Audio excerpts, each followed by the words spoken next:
আল্লাহ তাআলা বলেন, কবরে যখন আমি চোখ খুলে দেব তখন ওই চোখে বান্দা কবর থেকেই জাহান্নাম পর্যন্ত দেখবে, কবর থেকেই জান্নাতও দেখবে। ইমানদার জান্নাত দেখবে, নাফরমান জাহান্নামের আযাব দেখবে। আর এই ছটফট করতে থাকবে অনন্তকাল পর্যন্ত। হাদিসের মধ্যে আছে, নবীজি সাল্লাল্লাহু আলাইহি ওয়াসাল্লাম বলেন, প্রত্যেক পাপী নাফরমান কবর থেকেই জাহান্নামের ভয়ানক আযাবের দৃশ্য দেখবে আর একটাই ফরিয়াদ করবে, ইয়া রব্বি লা তাকুমিস সাআ, আয় মাওলা কিয়ামত যেন না হয়, ইসরাফিল যেন ফু না দেয়, আখিরাত যেন না হয়, হাসরের মাঠ যেন না হয়, আমি এই আযাবে কেমনে শুই। এজন্য খুব বেশি বাড়াবাড়ি করা ঠিক না, খুব মাতবরি। কেউ কিছু বলে না মনে করে তুমি মনে করো না আল্লাহ তোমারে ছেড়ে দিবে। তোমার বাবা না কিছু বলে না, এই সমাজ হয়তো তোমাদেরকে ছেড়ে দিছে, তোমরা অগণিত ছেলে, তোমরা নিজের হাতেই নিজে চলতেছ। দুর্ভাগ্য তোমাদের, যাদের মা তাকে ডাকে না, বাবা ডাকে না, যাকে কেউ গুনাহ থেকে, অপরাধ থেকে, পাপ থেকে ফিরায় না, তার উপরে আল্লাহর লানত। মূলত কারো উপরে আল্লাহর লানত পড়লে তাকে আর কেউ গুনাহ থেকে ফিরায় না, খোদার কসম। এটা সুখের বিষয় না, এটা কোনো খুব আনন্দের কিছু না ভাইয়া। রাতের পর রাত, দিনের পর দিন তুমি নারী দেখো, ছবি দেখো, উলঙ্গ দৃশ্য দেখো, মোবাইলের নাচ গান, যা মন চায় তাই করো, শরীর নাফাক। তোমারে ডাক দেও না কেউ, মানা করি না কেউ নাই। কোনো দিন ফজরের নামাজ তুমি জানো না কখন ওয়াক্ত হয়, কখন সূর্য ওঠে, কখন। তুমি মনে করতেছো তুমি খুব আরামে আছো। না ভাইয়া, বিশ্বাস করো, আমি বললাম মূলত তোমার উপরে খোদার লানত পড়ছে, এই জন্য তোমারে আর কেউ ডাকে না। আল্লাহ যখন কারো থেকে মুখ ফিরায় নেয়, আল্লাহর সমস্ত সৃষ্টি ওই নাফরমান থেকে মুখ ফিরায় নেয়।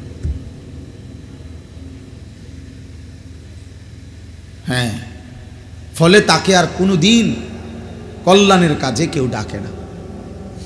বাকি এমনি দুনিয়া তো সবাই ভোগ করে, ভাত মাছ চাল ডাল, পেশাব পায়খানা, ঘুম, লজ্জাস্থানের চাহিদা, এগুলো তো আমি প্রত্যেক দিন বলি যে এগুলো তো কুত্তারও পূরণ হয়।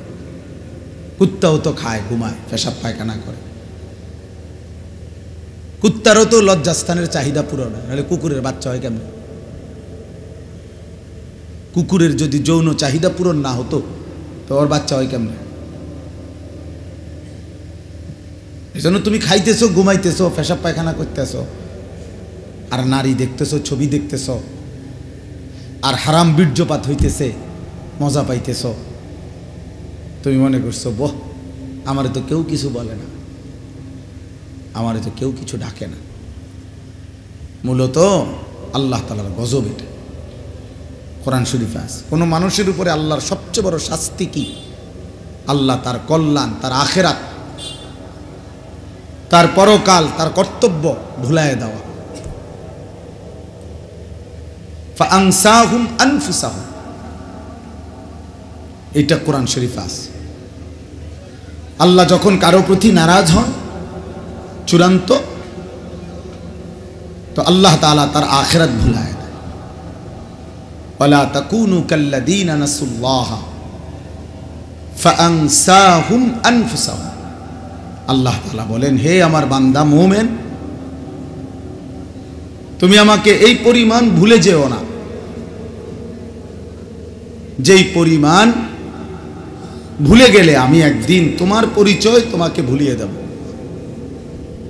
অর্থাৎ তোমার আখিরাত ভুলিয়ে দেব, তোমার কর্তব্য ভুলিয়ে দেব, তোমার মৃত্যু পরবর্তী জিন্দেগির করণীয় ভুলিয়ে দেব। এই জন্য দোস্ত, আমি সবাইরে বলি, এতটুকু যদি বুঝ, এতটুকু বিবেচনা বোধ যদি না থাকে একজন মুসলমান হয়েও, এর চাইতে বড় দুর্ভাগ্য আর কিছু, এর চাইতে বড় বদনসিব আর কিছু না। এই জন্য আজকের এই মোবারক মাহফিলে আমার প্রথম কথা এটা, গুনাহ এই পরিমাণ করতে নাই যে পরিমাণ গুনাহ করার কারণে আল্লাহ নারাজ হয়ে আল্লাহ যদি সিদ্ধান্ত নেয় যে বান্দা তোমাকে আমি আর কোনোদিন হেদায়েত দেব না, তো খোদার কসম এই কায়নাতের সকলে মিলে আর তাকে কেউ পথ দেখাইতে পারবে না। আমরা যখন খুতবা দেই, সব ওয়াইজরা, আলেমরা, ইমামরা বয়ানের শুরুতে আমরা এটা বলি, মান ইয়াহদিহিল্লাহু ফালা মুদিল্লা লাহু ওয়া মান ইউদ্লিলহু ফালা হাদিয়া লাহু। আমার অল্প একটু কথা, অনেক বয়ান হয়েছে আলহামদুলিল্লাহ, যথেষ্ট। এই জন্য আমি কোনোভাবেই লম্বা কথা বলতে চাই, এই অল্প একটু। আল্লাহ তাআলার নবী সাল্লাল্লাহু আলাইহি সাল্লাম, নবীজি সারা জীবন যখন সাহাবাদের সামনে নবীজি নিজে যখন কথা বলতেন, নসিহত করতেন, উপদেশ দিতেন, তখন তিনি নিজে বলতেন যে আল্লাহ যাকে হেদায়েত দেয় তাকে কেউ পথভ্রষ্ট করতে পারে না, পথ হারা করে দেয় তাকে কেউ পথ দেখাইতে পারে না। এই জন্য উলামায়ে কেরাম শুধুই মাত্র পথের সন্ধান দেয়, বলে, আল্লাহর কথা পৌঁছায়, কিন্তু প্রকৃত অর্থে ফায়সালা আল্লাহর হাতে,